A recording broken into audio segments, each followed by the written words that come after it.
Alors, on va parler des RCO, les repos compensateurs obligatoires. Alors pour ceux qui savent ce que c'est et qui en ont, bah écoutez, c'est parfait, vous n'avez même pas besoin de regarder la vidéo.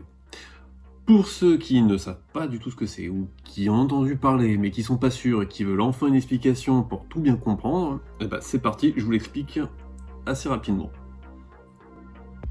Alors, ça n'a rien à voir.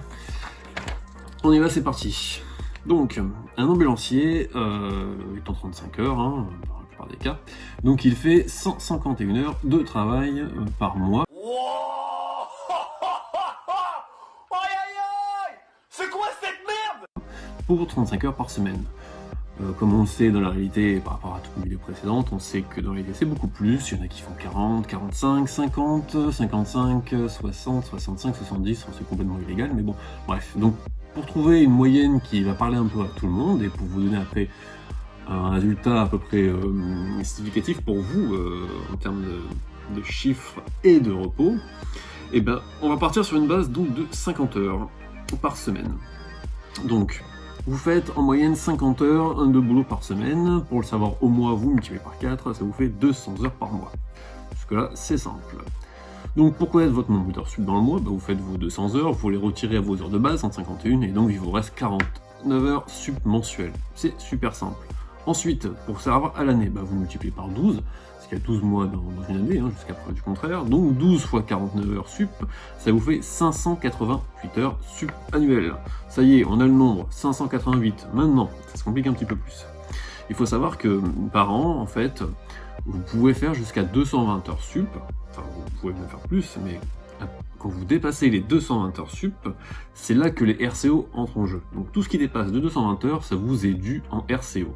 Donc c'est simple, on prend votre total d'heures annuelles, on va retirer les 220 pour savoir ce qu'on vous doit en fait en restant. Ah bah, il vous reste donc 368 heures. Donc ça y est, on a quasiment le nombre. 368 heures qu'on vous doit en RCO. Petite nuance, les sociétés d'ambulance, en général, dans au moins je pense 90% des cas, sont des sociétés qui ne dépassent pas 20 employés. Ce qui fait que votre société, enfin la société, vous devra donc 50% de ses heures, à savoir que si la société faisait plus de 20 employés, ça n'aura pas été 50% qu'on vous doit, mais 100%. Mais les sociétés d'ambulance ne font pas plus 20 employés, parce qu'ils sont pas fous non plus. Bref. Donc, au total, ça y est, on a le nombre final, il vous reste 184 heures. Donc, 184 heures de RCO, donc ce sont des repos qu'on vous doit. Donc si vous voulez les traduire en nombre de jours, bah, vous divisez en fait par 7. Parce qu'une journée de repos en 35 heures, c'est 7 heures de travail par jour. Donc vous divisez par 7, 184 divisé par 7, ça vous fait donc 26 jours, soit 4,5 semaines de repos. Voilà, en un an, quand vous faites 50 heures en moyenne, ça vous fait 26 jours de repos, soit 4,5 semaines. Alors est-ce qu'on vous les file vos 4,5 semaines par an? Et je parle pas des congés, hein, de vos 5 semaines de congés, c'est en plus. Voilà, bah si vous les avez pas, réfléchissez bien. Bon, maintenant, alors admettons, bah, vous travaillez plus pour votre patron, donc comment on fait pour vous les donner, ces repos, vous travaillez pas plus pour lui, comment vous faites? Ou par exemple, si vous êtes décédé. Alors, si vous êtes décédé, vous pouvez pas voir la vidéo.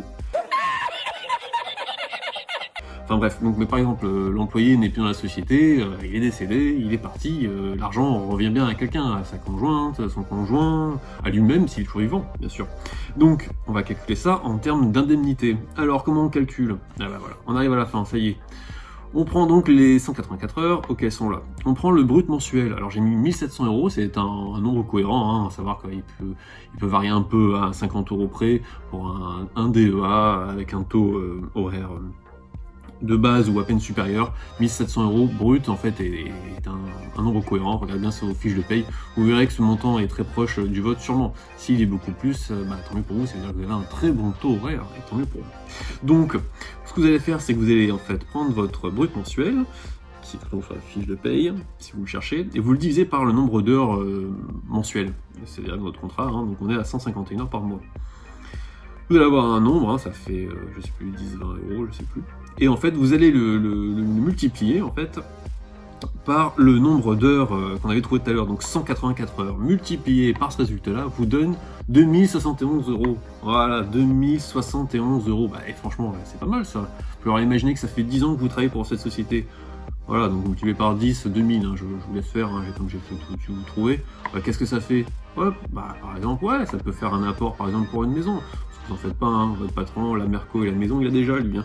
Bah là, vous voyez ce que vous avez peut-être loupé. Donc, regardez bien vos fiches de paye, et puis voyez si vous avez déjà entendu parler de ça, et si on vous les a déjà donné. Si c'est pas le cas, bah réfléchissez bien. Et un dernier cas par rapport à ceux qui travaillent en 4 jours, ou oui, en 4 jours. Donc, si vous faites 4 jours sur 10 heures, ça vous fait 40 heures. C'est parfait. Par contre, maintenant, si vous faites 12 heures par jour sur 4 jours, ben là, ça fait trop. En fait, ce qu'il faut savoir, c'est que pour vous donner une idée, en fait, pour pas dépasser ce contingent de 220 heures sup, ou au-delà de ça, on vous devra quelque chose, et bien en fait, il faut imaginer que vous êtes censé bosser 40 heures par semaine, en moyenne, max. Si vous faites 40 heures par semaine, vous dépasserez pas les 220 heures, en fait. Voilà. Mais si vous faites plus de 40 heures par semaine, et que vous n'avez pas de compensation financière ou d'argent par rapport à ces RCO, hein, posez-vous la question, sachant qu'en plus, ça, dans votre contrat de travail, en général, ça peut être marqué dans les premières lignes. Hein. Les heures sub, nanana, peuvent amener à des RCO, etc. Puis même que ce soit marqué ou pas dans le contrat, les compensateurs, ça existe, c'est la loi, quoi. Cherchez bien, vous verrez bien que j'ai raison. Voilà, donc j'espère que ça aura pu vous aider, et puis je crois qu'en plus, là, on a fait un record au niveau durée de vidéo. Elle n'aura pas été trop longue, celle-là. Je vous remercie de m'avoir regardé.